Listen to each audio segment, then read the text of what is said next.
नमस्ते सदा वत्सले मातृभूमे त्वया हिंदुभूमे सुखं वर्धितोऽहं महामंगले पुण्यभूमे त्वदर्थे पतत्वेशकाया नमस्ते नमस्ते।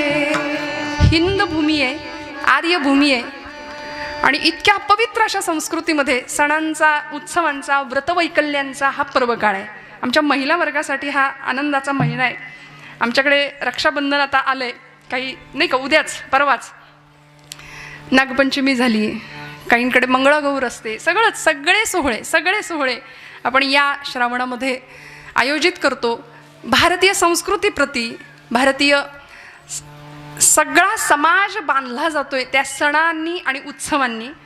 निसर्गाप्रती कृतज्ञता व्यक्त करण्याचा हा पर्वकाळ आहे। श्रावणधारा बरसतायत आणि या पर्वकाळावर बघता बघता म्हणजे 1, 2 आणि 3रं वर्ष या उत्सवाचं, या महोत्सवाचं आणि ज्ञानेश्वरी पारायणाचं, ही परंपरा 100 वर्ष पुढच्या पिढीने चालवावी अशा सदिच्छा आणि शुभेच्छा या नारदांच्या गादीवरनं देते। 3रं वर्षच नव्हे तर 300 वर्षाची मोठी परंपरा या उत्सवाला लाभावी। आणि हा मारुतीराय दास्य भक्तीचं अत्यंत श्रेष्ठ असं उदाहरण आहे। त्यामुळे भक्ती कशी करायची, सेवा कशी करायची हे सांगण्याकरता आज ज्ञानोबरायांच्या अभंगाचा थोडासा स्पर्श आपल्या चिंतन स्पर्श करायचा आहे। माऊलींना काय म्हणायचं हे आपण नाही सांगू शकत, कारण ज्ञानोबराय ज्ञानियांचे शिरोमणी आहेत, कैवल्य साम्राज्य चक्रवर्ती आहेत, ज्ञानियांचा राजा असलेले ज्ञानोबराय। विश्वाचं आर्त ज्यांनी स्वतःच्या हृदयात सामावलं, विश्वाचे आर्त माझ्या मनी प्रकाशले अवघेची झाले देह ब्रह्म, असे ज्ञानोबराय। साच आणि मवाळ मितुले आणि रसाळ शब्द जैसे कल्लोळ अमृताचे म्हणून या भूमीवरती ब्रह्मविद्येचा सुकाळ ज्यांनी केलाय। 12व्या शतकामध्ये नेवाशाच्या मंदिरामध्ये ज्ञानोबरायांचे शब्द घुमले। सच्चिदानंद बाबांनी ते लिहून काढले। बाबांनी लिहून काढले नसते, ज्ञानोबरायांनी शब्द मुखातून काढले नसते तर तुमच्या माझ्या घरात आज ज्ञानेश्वरी आली नसती।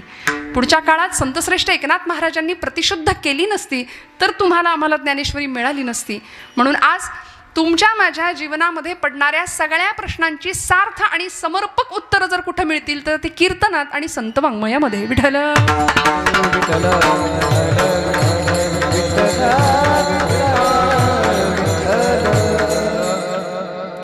माऊलींचा 750वा हा जन्म सोहळा आहे।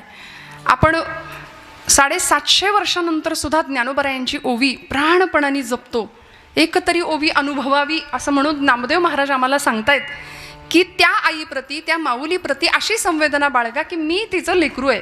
म्हणून असं म्हणतं, जगात ज्याला आई नाही ना त्यांनी माऊलींकडे जायचं, आणि ज्याला बाप नाही, ज्याला पिता नाही त्यांनी तुकोबरायांच्या चरणावर जायचं। ज्ञानोबा तुकोबा आमचे आईबाप आहेत, विश्वाची माय झाली ना ज्ञानोबा आहे। आणि आज त्यांच्या सबंध वाङ्मयामध्ये मग ज्ञानेश्वरी असेल, जिला आपण भावार्थ दीपिका असं म्हणतो। का हो भावार्थ दीपिका? माऊलींनी भाव जाणलाय, भाव। बरं, गीतेवर फक्त ज्ञानोबांनीच टीका नाही केली, गीतेवर टीका करणारे असंख्य मंडळी आहेत।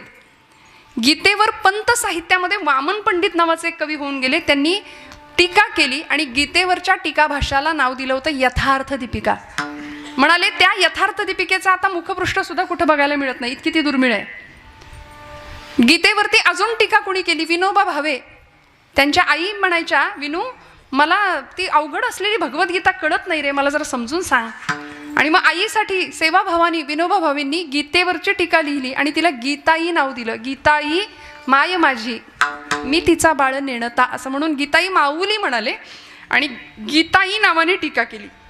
अजून सांगते, या स्वातंत्र्याच्या महोत्सवामध्ये, यज्ञामध्ये, भारतीय स्वातंत्र्यासाठी ज्यांनी खूप मोठं बलिदान दिलं, सरकारचं डोकं ठिकाणावर आहे का असा जळजळीत लेख ज्यांनी लिहिला आणि स्वराज्य हा माझा जन्मसिद्ध हक्क आहे असं म्हणणारे लोकमान्य टिळक।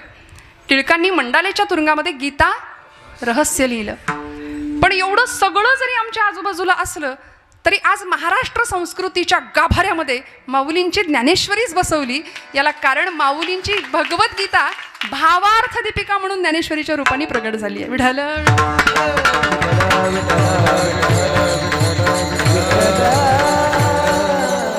कारण माऊलींनी भावार्थ दीपिका का म्हटलं? भाव जाणला ज्ञानोबरायांनी, भाव।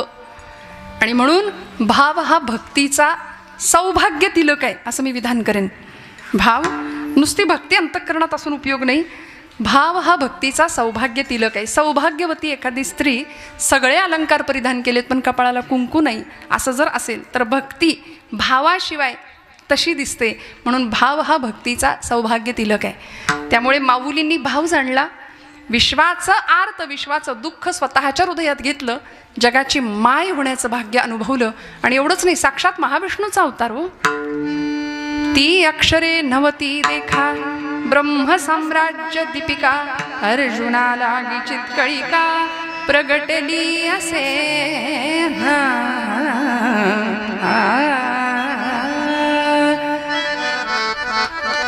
ती अक्षरे अक्षर आहेत कुठं? ती ब्रह्म साम्राज्य दीपिका, एकेका अक्षरात आहे माझा रमाकांत असं जर महाराज म्हणतात तर ते प्रत्येक अक्षर ब्रह्माशी अनुसंधान साधणार आहे. परतत्वाचा स्पर्श प्रत्येक अक्षराला आहे.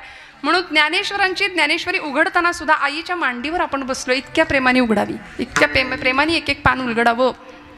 आपण नुसतीच पारायण करतो, मी कुणाची निंदा नाही करत आहे बरं का, पण का जुनी मंडळी म्हणायची पारायण का करायचं? देगलूरकर महाराज जुने म्हणायचे पारायण का करायचं, कुठपर्यंत करायचं? एकाने विचारलं, महाराज पारायण कुठपर्यंत करायचं? ते म्हणले नारायण भेटेपर्यंत. पारायण कुठपर्यंत करायचं? जोपर्यंत नारायण भेटेल. पारायणाचा उद्देशच आहे नारायणाची प्राप्ती, जीवनाचा उद्देशच आहे भगवंताची प्राप्ती.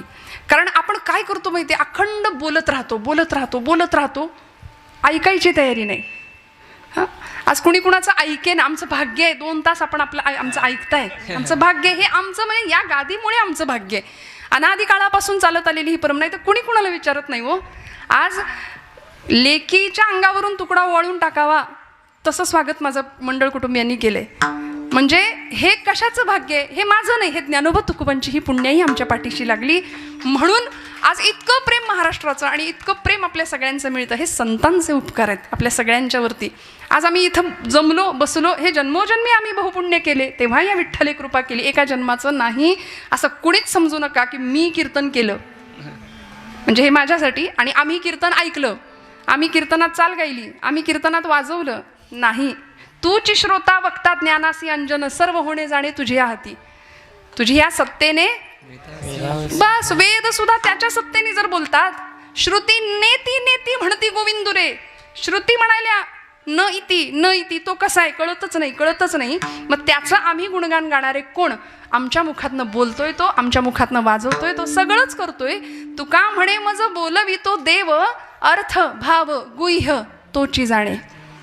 आणि मग काय करते ही कथा? कीर्तन काय करतं?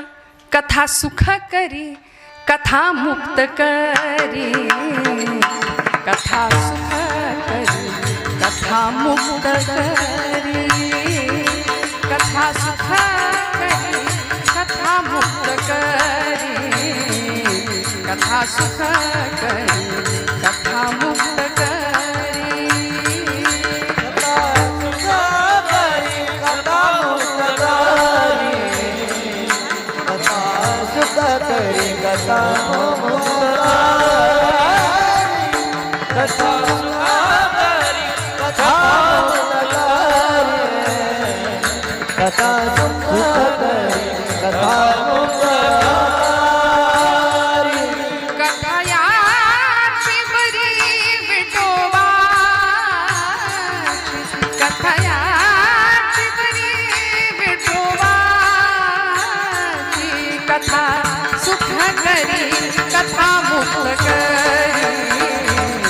कथा सुख करी, कथा मुक्त करी, कथा सुख करी, कथा मुक्त करी, कथा सुख करी, कथा मुक्त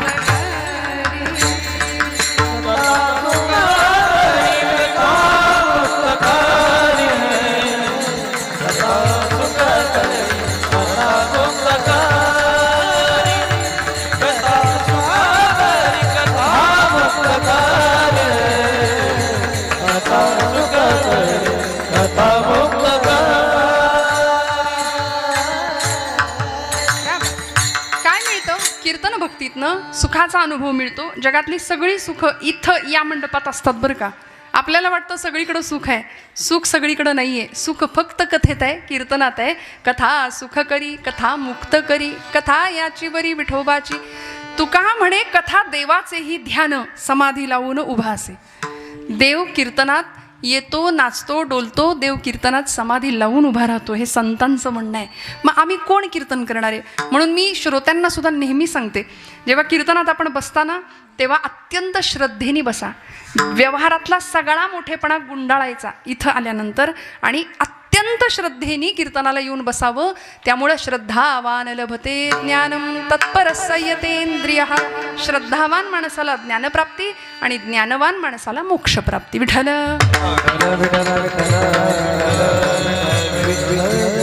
मग इथं आल्यानंतर मोक्ष कुठं कधी मिळतो? येथ मनाचा मारू न करिता, इंद्रिया दुःख न देता, येथे मोक्ष असे आयता श्रवणाची माझी.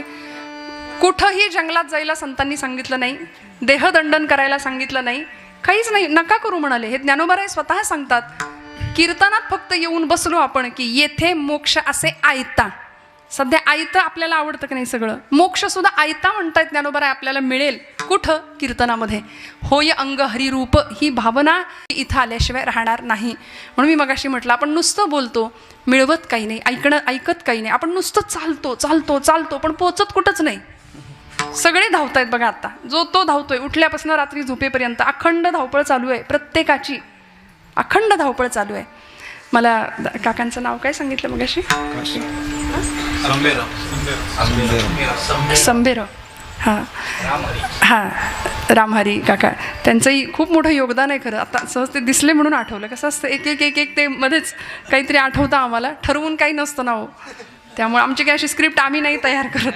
त्यामुळे काकांनी सुद्धा आज खरं तर त्र्यंबक दर्शनाला भोलेनाथांच्या आज खूप मोठी तयारी माझ्यासाठी त्यांनी केली होती. पण माझ्या भाग्यात खरं तर योग नव्हता. मी त्यांनाही नमस्कार करते. मी सांगत होते, आपण चालतो, नुसतं चालतो चालतो चालतो पण पोहोचत कुठंच नाही. मग काय करायचं? पायानी चालतो, ती नुसता प्रवास होतो. तो पायानी चालल्यानंतर नुसता प्रवास होतो. पण ज्यावेळी आम्ही हृदयाने चालतो ना, तेव्हा ती तीर्थयात्रा होते, तेव्हा ती यात्रा होते. आम्ही बघतो, सगळं बघतो पण डोळ्यांनी बघतो ते फक्त दृश्य असतं आणि हृदयाने बघतो ते दर्शन असतं. मग देव कुठे बघायचा? देव हृदयाच्या डोळ्यांनी बघावा लागेल. डोळियांचा डोळा लेवविला जेणे, लावी आले लेणे स्वानंदाचे. डोळियांचा डोळा दावी आला जेणे. कृपा किती मोठी असते, भगवत कृपा, सद्गुरु कृपा किती मोठी असते. या चर्मचक्षूंना न दिसणारं ते अंतचक्षूंना दिसतं आणि मग जीवन परिपूर्ण झाल्याचा भाव एखाद्या साधकाला, भक्ताला मिळतो, अनुभूती प्राप्त होते, जी तुकोबरायांना मिळाली, जी ज्ञानोबरायांना मिळाली. समाधी हा शब्द बोलायला जितका सोपा आहे ना, तितकाच तो कठीण आहे. समाधी आपण पटकन म्हणून जातो, पण सोप्या भाषेत सांगायचं तर मनाची टिकणारी अखंड प्रसन्नावस्था म्हणजे समाधी आहे, असं आमच्या पुरतं बोलूया. पण ज्ञानोबराय समाधी अवस्थेमध्ये जातात, निर्गुण परमात्म्याचा तत्वबोध घेतात किंवा निर्गुण परमात्म्याशी एकरूप होतात. आणि आम्ही आजपर्यंत संजीवन समाधीच्या गप्पाच मारत बसलो नुसत्या. आम्ही त्या अनुभवापर्यंत जाऊ शकत नाही, कारण संजीवन समाधी घेणारे फक्त ज्ञानोबराय, फक्त ज्ञानोबराय. मग ती समाधी उखडून बघण्याचा सुद्धा अनेकांनी प्रयत्न केला. ज्यांचा भाव कमी पडला त्यांनी ज्ञानोबराय 1 की 2 अशाही चर्चा केल्या. म्हणाले 16 वर्षात एवढं होऊच शकत नाही. मग ज्ञानेश्वरी लिहिणारे ज्ञानोबराय वेगळे, अमृतानुभव लिहिणारे ज्ञानोबराय वेगळे, रेड्यामुखी वेद बोलवणारे ज्ञानोबराय वेगळे आणि ज्ञानेश्वरी लिहिणारे ज्ञानोबराय वेगळे. हे ज्यांच्या बुद्धिमत्तेची मला असं वाटतं मीठ मोहऱ्यांनी दृष्ट काढावी, त्यांचा विचार असा असतो. पण आमचा भाव समृद्ध असेल ना तर आम्हाला कळतं साक्षात ज्ञानोबराय महाविष्णूचा अवतार आहे, कैवल्याचा पुतळा. कैवल्याचा पुतळा प्रगटला भूतळा, कैवल्याचा पुतळा प्रगटला भूतळा, कैवल्याचा पुतळा प्रगटला भूतळा, कैवल्याचा पुतळा प्रगटला भूतळा. चैतन्याचा जिव्हाळा ज्ञानोबा माझा, चैतन्याचा जिव्हाळा ज्ञानोबा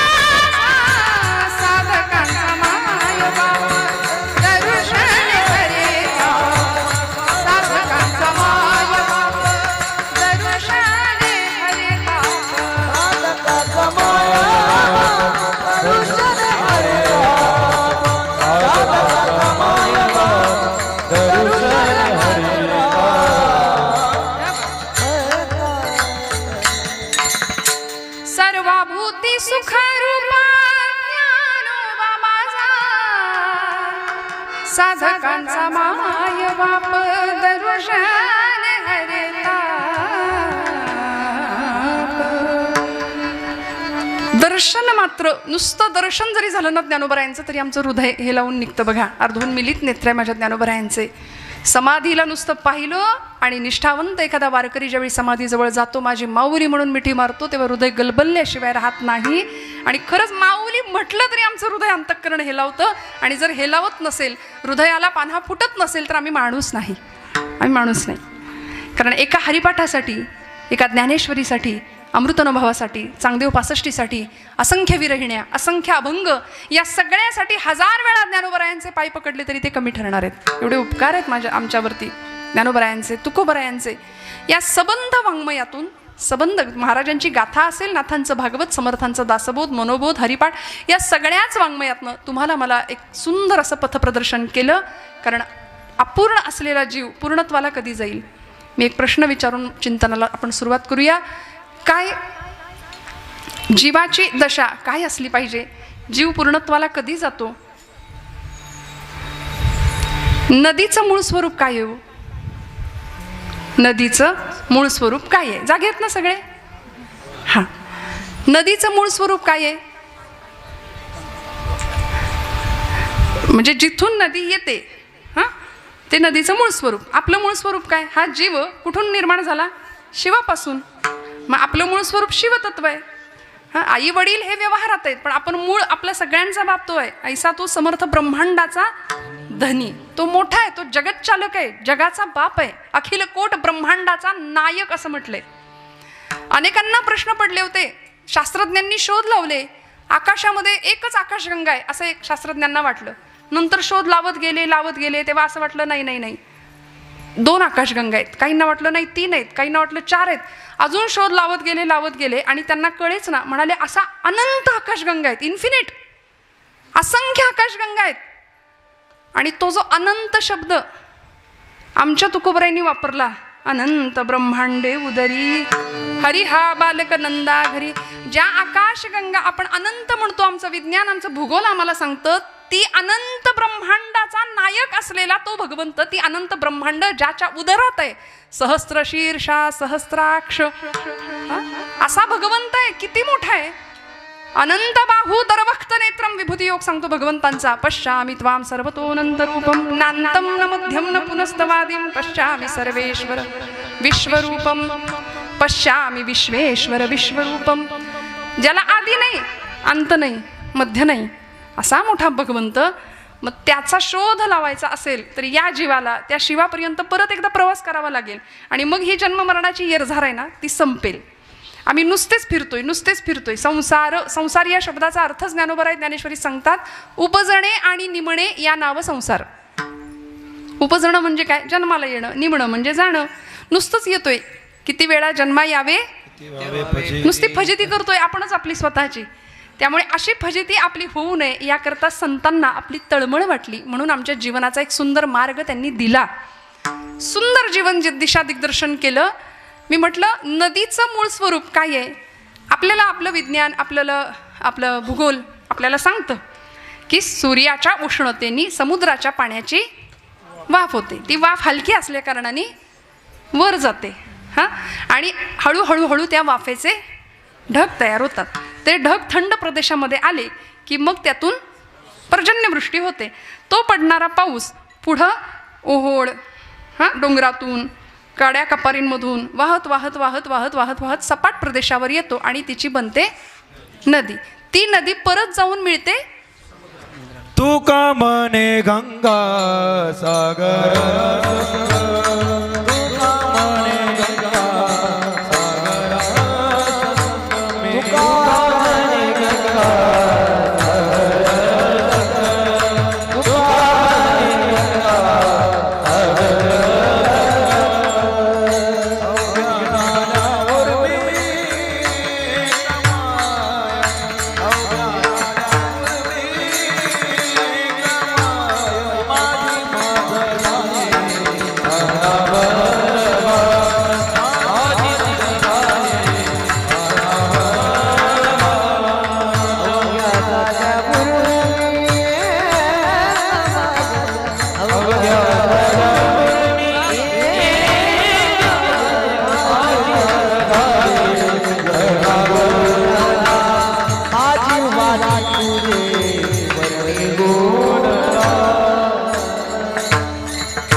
त्रिवेणी एकमय. एकमय.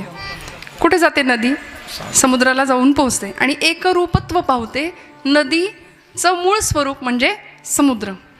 तसं या जीवाचं मूळ स्वरूप आहे ते शिवतत्व. जीव शिव दोनी जीव शिव दोनी एक रूपा झाले. जीव शिव दोन्ही एक रूप झाले. जीव शिव दोन्ही एक रूप झाले.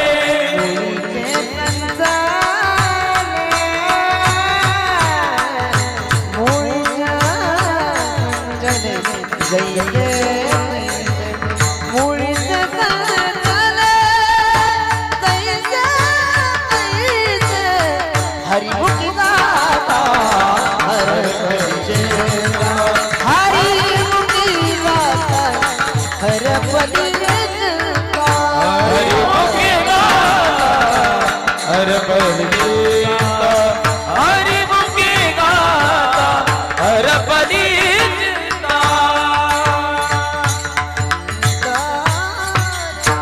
हरिमुखी गाता हरपली चिंता. जीवाशिवाचं ऐक्य ज्यावेळी संतांनी अनुभवलं त्यावेळी मी म्हणजेच देव आहे असा अनुभव संतांना प्राप्त झाला आणि हा अनुभव ज्ञानोबरायांनी घेतला. भूतत्वाशी एकरूप झाले. विठ्ठल विठ्ठल विठ्ठल विठ्ठल विठ्ठल विठ्ठल विठ्ठल विठ्ठल विठ्ठल. तरी आपलं शांततेत चाललंय बरं आहे. हां असं माऊली म्हणतात आम्हाला मूळ स्वरूपामध्ये पोहोचायचंय. बरं, मग त्याकरता उपास्य देवता निवडली विठ्ठल रखुमाई. जे जगाचा बाप आहे, जगाची माय आहे, पांडुरंग परमात्मा विटेवर 28 युगांपासून तिष्ठत उभे आहेत.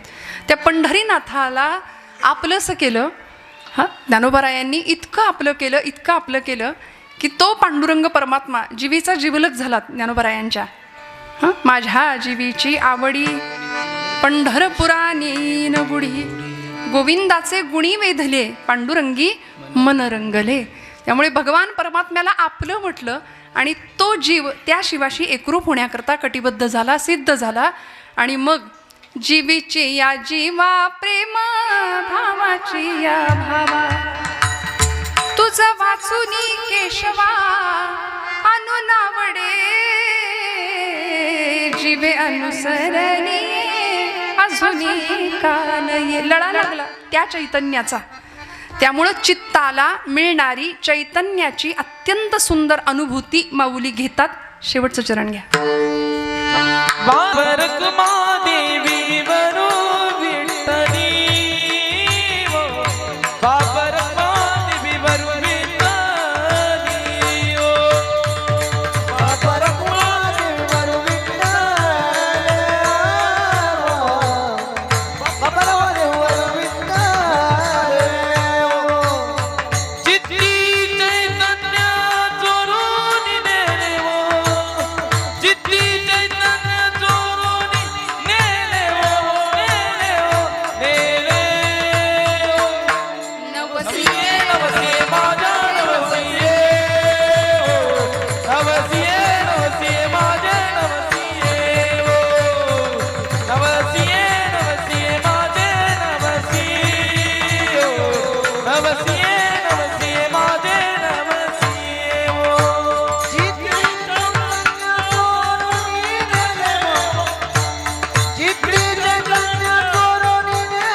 भैरवी घेतली म्हणजे अनेकांना वाटलं झालं कीर्तन.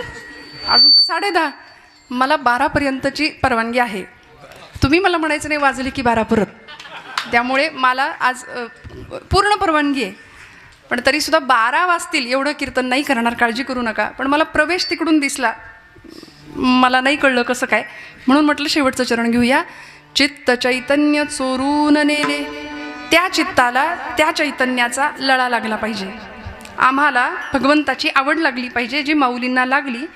आणि ज्ञानोबरायांनी किती आस करावी त्या चैतन्याची, किती आर्ततेने त्याला बोलावावं.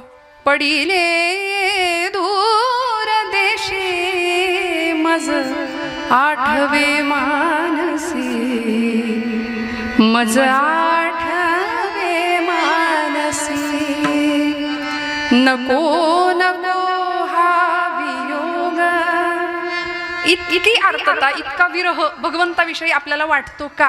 प्रश्नचिन्ह. नाही. आपण आपल्या घरच्यांची वाट बघतो, आपण आपल्या परमप्रिय माणसाची वाट पाहतो, पण देवाची वाट नाही पाहत. माऊलींनी विरहिण्या लिहिल्या. आर्त भगवंताचा विरह सहन नाही झाला, त्या चैतन्याची अनुभूती घेण्याकरता हा जीव तळमळला. आणि मग नको नको हा वियोग, कष्ट होता ते जीवासी. गरुड वाहना गंभीरा, ये गा दातारा. बाप रखुमा देवी वरू, बाप रखुमा देवी वरू. श्री विठ्ठला विठ्ठला श्री विठ्ठला. इतकी वाट बघावी, इतकी वाट बघावी. आणि मग एखाद्या वेळी तो भगवंत असा एखाद्या सुगंधाच्या रूपाने यावा.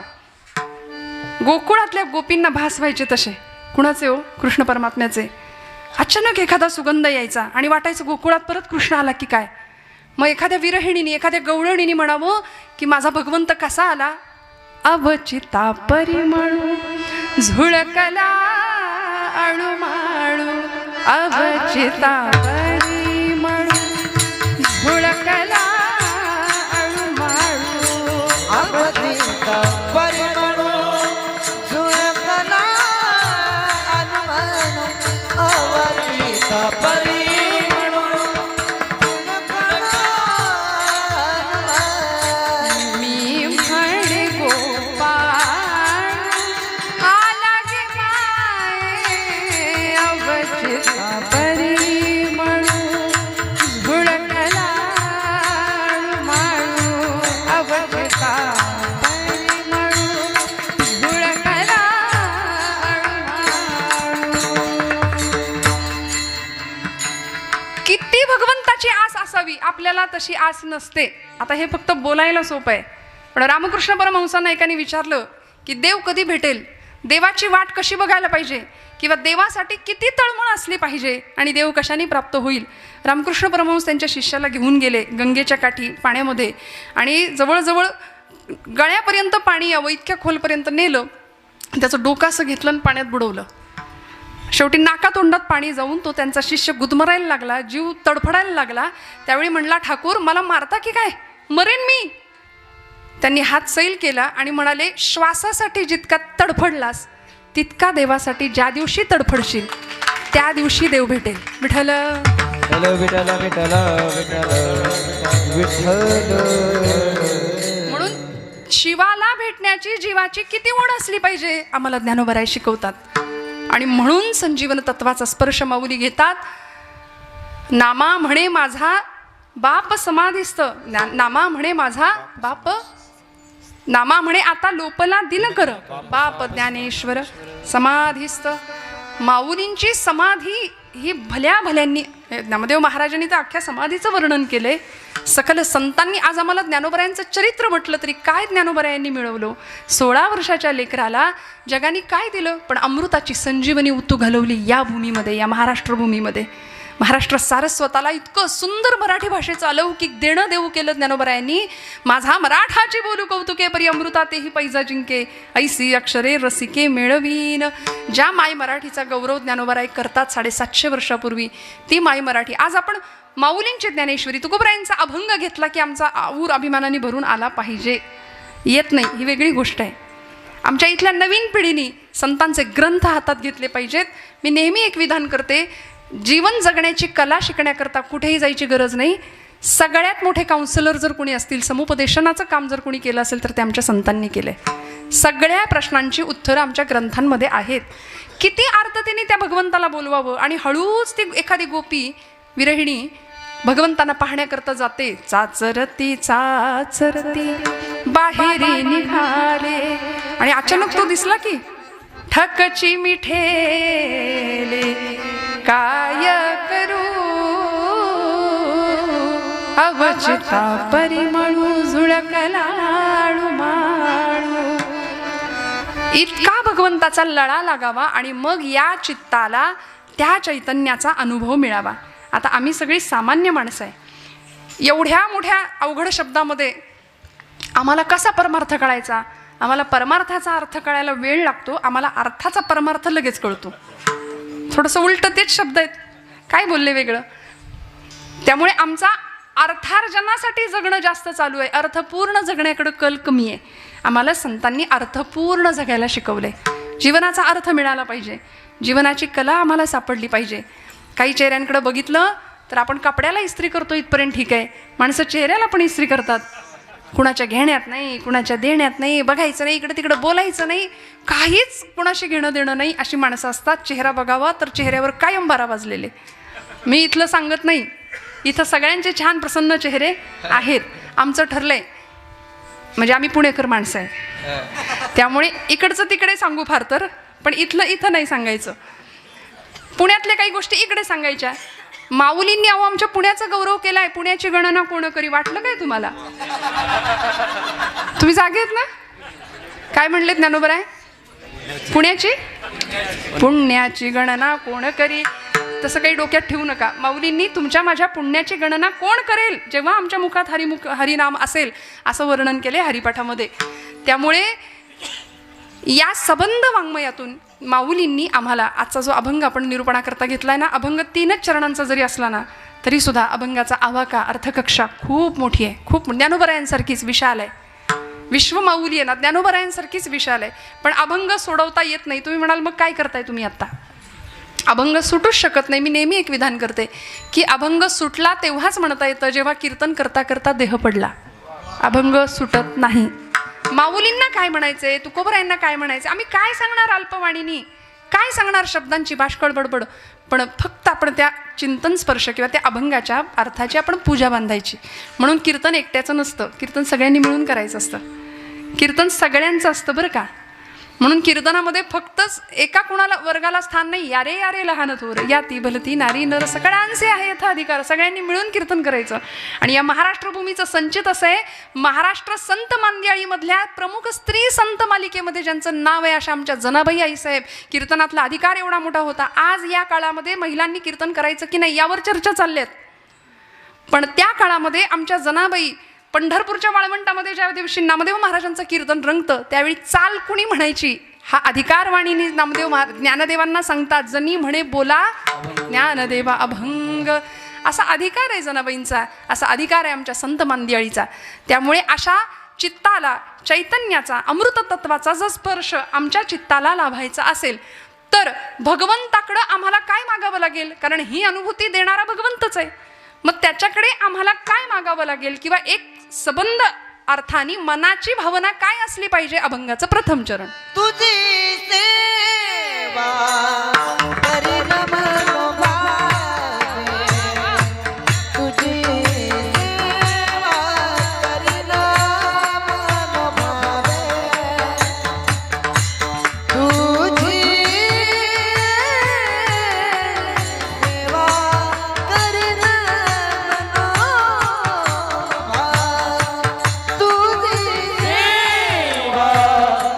करीन मनोभावे,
दैवत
वा वा, जोरदार टाळी वाजवा, जोरदार सगळ्यांसाठी. गोड गोड. तुझी सेवा करीन मनोभावे माझे मन गोविंदी रंगले. आता सुरुवात झाली बरं का आपली. तुझी सेवा करीन मनोभावे माझे मन गोविंदी रंगले. नवसिये माझे नवसिये वो पंढरीचे दैवते विठ्ठले वो. गोड एक याचना केली भगवंताकडे. भगवंताकडे योजक म्हणून नाही जायचं, याचक म्हणून जायचं बरं का. दोन शब्दामध्ये फरक आहे. दुर्योधन आणि अर्जुन या दोघांमध्ये फरक हा होता. देवाकडे दोघंही गेले होते युद्धासाठी मदत मागण्याकरता, पण दुर्योधन योजक म्हणून गेला होता आणि अर्जुन याचना घेऊन गेला होता. देवाकडे याचना करावी. ज्यावेळी दुर्योधनाला भगवंतांनी सांगितलं की मी बाबा दोघांना मदत करणार आहे, पण माझ्या मदतीचे दोन वाटे करणार आहे. एका बाजूला माझं सगळं शस्त्र सैन्य आणि माझी सेना असेल, नारायणी सेना, आणि दुसऱ्या बाजूला मी एकटा उभा असेन. मी हातात शस्त्र धरणार नाही, युद्ध करणार नाही. बोला कुणाला काय पाहिजे. दोघं तयार होते. हा दुर्योधन पक्का होता. तो म्हणाला देवा तुला घेऊन काय करू, तू हातात शस्त्र धरणार नाही, युद्ध करणार नाही, तिथं काही पंगत वाढायची आहे, तू नकोच मला. हे अभक्ताचं लक्षण आहे. देवाकडून आपण मागतो पण देव मागत नाही. आणि संतांनी देवाकडून नाही मागितलं, देव मागितला. दुर्योधन म्हणाला नको तू मला, तुझी सेना दे सगळी. तो सेना घेऊन निघून गेला. आणि अर्जुनाला कुत्सितपणे भगवंत व्यंगात्मक विचारतायत, अर्जुना अरे मी हा असा हातात शस्त्र नाही धरणार, युद्ध नाही करणार, ती सेना सगळा दुर्योधन घेऊन गेला, तू काय करणार मला घेऊन. पण अर्जुनाला माहिती होतं आणि भगवंत चिडवत होते अर्जुनाला, अर्जुना हार निश्चित है तेरी हरदम रहेगा तू उदास. हार निश्चित है तेरी हरदम रहेगा तू उदास. अरे माखन तो दुर्योधन ले गया, केवळ छास बची तेरे पास. घेऊन गेला तो, आता काय करणार काय. पण अर्जुन निष्ठावंत भक्त होता. सेवेचा भाव त्याला माहिती होता. भगवंताला सांगितलं देवा जीत निश्चित है मेरी, जीत निश्चित है मेरी, दास नहीं हो सकता उदास. जीत निश्चित है मेरी, दास नहीं हो सकता उदास. अरे माखन लेकर क्या करूं जब माखन चोर है मेरे पास. काय मिळतं सेवेचं फळ, काय मिळतं. माऊलींनी आम्हाला हा भाव सांगितला. भगवंताच्या चरणावर भाव अर्पण करूया. तुझी सेवा करीन मनोभावे माझे मन गोविंदी रंगले. बस. आणि मग त्याच मनाला छंद सुद्धा लागावा. गोविंद गोविंद गोविंद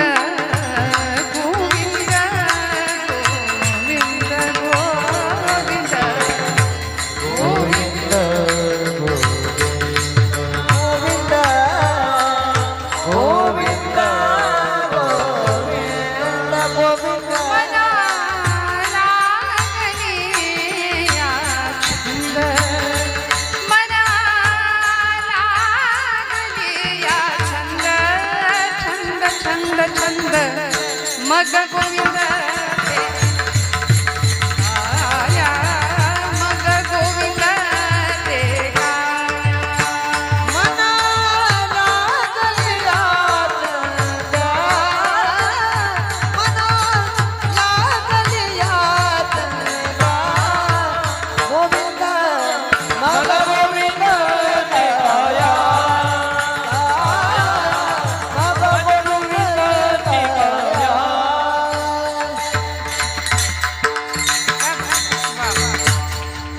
मनाला छंद लागावा भगवंताचा.